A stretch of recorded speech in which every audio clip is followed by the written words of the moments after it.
বিশ্বভানু রাজনন্দিনী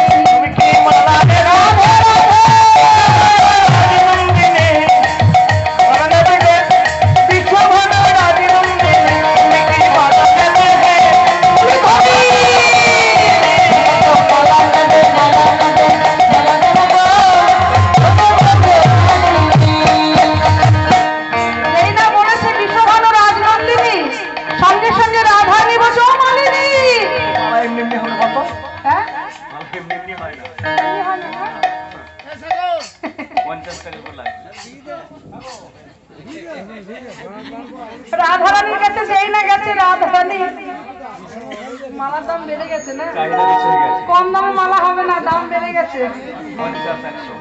এইবার বিশ্বভানু রাজনন্দিনী যেহেতু কিনবে তাহলে দাম তো বাড়বে। রাধারানী বলছে এসো এসো মালিনী গো, ও মালিনী এদিকে এসো, এদিকে এসো। বলি আমি তোমার মালা কিনিব। এসো এসো মালিনী গো, আমি তোমার মালা